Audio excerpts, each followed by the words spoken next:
ಆಫೀಸಲ್ಲಿ ಈ ಫೋಟೋನ ನನ್ನ ಮುಖದ ಮೇಲೆ ಬಿಸಾಕೋದ್ಲು. ಇಷ್ಟಾಗಿ ಅವ್ರ ಮನೆಗೆ ಹೋಗಿ ಮಾತಾಡೋವಂಥದ್ದೇನಿದೆ? ಅವತ್ತಿನೇನು ಹೇಳ್ದೆ ಅಲ್ಲ, ಅದಕ್ಕೆ ತುಂಬ ಮುಗ್ದೆ, ತುಂಬ ಕಷ್ಟಪಡ್ತಾ ಇದ್ದಾಳೆ ಅಂತ. ನೋಡಿದ್ರೆ ಆಗೇನು ಅನ್ಸೋದಿಲ್ಲ. ನೀನು ಮಾತು ಕೇಳ್ಕೊಂಡು ಹೋಗಿದ್ದಕ್ಕೆ ಏನಾಯ್ತು ನೋಡಿದ್ಯಾ? ಎಲ್ಲ ನಂದೇ ತಪ್ಪು. ಆಫೀಸಲ್ಲಿ ಎಲ್ಲರ ಮುಂದೆ ನನ್ಗೆ ಅವಮಾನ ಮಾಡ್ಬಿಟ್ಲು. ಅಣ್ಣ, ನೀನ್ ದಿಢೀರಂತ ಹೋಗಿದ್ದಕ್ಕೆ ಅವ್ರ ಅಪ್ಪಂಗೆ ಸಿಟ್ಟು ಬಂದಿರತ್ತೆ. ಆ ಸಿಟ್ಟನ್ನ ಅವ್ರ ಅದಕ್ಕೆ ಮೇಲೆ ತೋರಿಸ್ಕೊಂಡಿರ್ತಾರೆ. ಅದಕ್ಕೆ ಹೇಳಿದಕ್ಕೆ ನೀನು ಅವ್ರ ಮನೆಗೆ ಹೆಣ್ ಕೇಳಕ್ ಹೋಗಿರ್ತೀಯ ಅಂತ ಅವ್ರು ಅನ್ಕೊಂಡಿರ್ತಾರೆ. ಅದಕ್ಕೆ ತಾನು ಯಾರು ಪ್ರೀತಿಸಿಲ್ಲ ಅಂತ ಅವ್ರ ಅಪ್ಪನ ಹತ್ರ ಪ್ರೂವ್ ಮಾಡ್ಕೋಬೇಕಾಗಿತ್ತು ಅಂತ ಈ ರೀತಿ ಎಲ್ಲ ಮಾತಾಡಿರ್ತಾರೆ. ನೀನು ನಿಧಾನವಾಗಿ ಯೋಚನೆ ಮಾಡಿ ನೋಡೋಣ, ನಿನ್ಗೆ ಎಲ್ಲ ಅರ್ಥ ಆಗತ್ತೆ. ಸಿಟ್ನಲ್ಲಿದ್ದಾಗ ಯೋಚನೆ ಮಾಡಿದ್ರೆ ಎಲ್ಲ ತಪ್ಪಾಗೆ ಕಾಣಿಸುತ್ತೆ. ಅದಕ್ಕೆ ತುಂಬಾ ಒಳ್ಳೆಯವರು, ನ್ಯಾಯವಾಗಿರೋರ್ಗೆ ಸ್ವಲ್ಪ ಸಿಟ್ಟು ಜಾಸ್ತಿನೇ ಇರುತ್ತಣ್ಣ. ನಾವೇ ಹೊಂದ್ಕೊಂಡು ಹೋಗ್ಬೇಕು.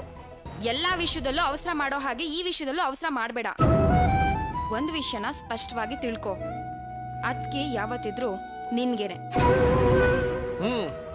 ನೀನು ಆ ಥರ ಹೇಳ್ತಿದೀಯಾ? ಆದರೆ ಇನ್ನು ಮುಂದೆ ಯಾವುದೂ ಆ ಥರ ನಡೆಯೋದಿಲ್ಲ. ಅವರಪ್ಪ ಹೇಳಿದ ಗಂಡನೇ ನಾನು ಮದುವೆ ಆಗೋದು ಅಂತ ಅವಳೇ ನನ್ನ ಹತ್ರ ಬಾಯ್ಬಿಟ್ಟು ಹೇಳ್ಬಿಟ್ಟು ಹೋಗಿದ್ದಾಳೆ. ಅವರಪ್ಪ ಹೇಳಿದ ಗಂಡ ಯಾರು? ಆ ಮದನ್ ಗೋಪಾಲನ? ಆ ಮದನ್ ಗೋಪಾಲನ ಮದುವೆ ಮಾಡ್ಕೋತೀನಿ ಅಂತ ಹೇಳಿದ್ರ? ಆ ಮನುಷ್ಯನೇ ಇರಬೇಕು. ಇನ್ನೇನು ಅವರಪ್ಪ ಇಂಗ್ಲೆಂಡ್ನಲ್ಲಿರೋ ಯುವರಾಜನ್ ಕರ್ಕೊಂಬಂದ ಮದುವೆ ಮಾಡಿಸ್ತಾನೆ. ಆ ಮನುಷ್ಯಂಗೆ ಇವ್ರು ಬಿಟ್ರೆ ಇನ್ಯಾರು ಗೊತ್ತೇಳು? ಏನಣ್ಣ ಇದು ಅನ್ಯಾಯ?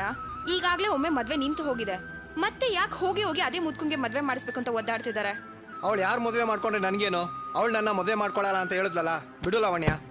ಏನಣ್ಣ ನೀನು? ಅಲ್ಲ, ನೀನ್ ಯಾಕೆ ಇಷ್ಟೊಂದು ಟೆನ್ಷನ್ ತಗೊಳ್ತಾ ಇದೀಯಾ? ಅಜಿತಾ, ನಿನಗೆ ನಾನೇ ಫೋನ್ ಮಾಡಬೇಕು ಅಂತಿದ್ದೆ ಕಣೋ.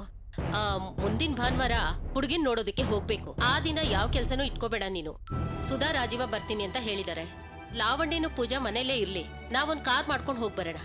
ಅಮ್ಮ, ಈಗ ಮದುವೆ ಅಲ್ಲ, ಬೇಡಮ್ಮ, ಸ್ವಲ್ಪ ದಿನ ಹೋಗ್ಲಿ, ಆಮೇಲೆ ನೋಡೋಣ. ಈಗ ಮದ್ವೆ ಮಾಡ್ಕೊಳ್ದೆ ಇನ್ ಯಾವಾಗೋ ಮದ್ವೆ ಆಗ್ತೇ ನೀನು? ನೋಡು, ನನ್ನ ಮಾತು ಕೇಳು. ಮೊದ್ಲು ಹೋಗಿ ಹುಡುಗಿನ ನೋಡ್ಕೊಂಡ್ ಬರೋಣ. ಮುಂದಿಂದೆಲ್ಲ ನಾನು ನೋಡ್ಕೋತೀನಿ. ಮೊದ್ಲು ಎಲ್ಲ ಹೀಗೇನೆ ಕಣೋ. ಮದ್ವೆ ಆದ್ಮೇಲೆ ಎಲ್ಲ ಸರಿ ಹೋಗುತ್ತೆ. ಅಮ್ಮ, ದಯವಿಟ್ಟು ನನ್ನ ಪರಿಸ್ಥಿತಿನ ಅರ್ಥ ಮಾಡ್ಕೊಳಮ್ಮ. ನನಗೀಗ ತುಂಬ ಕೆಲಸ ಇದೆಯಮ್ಮ.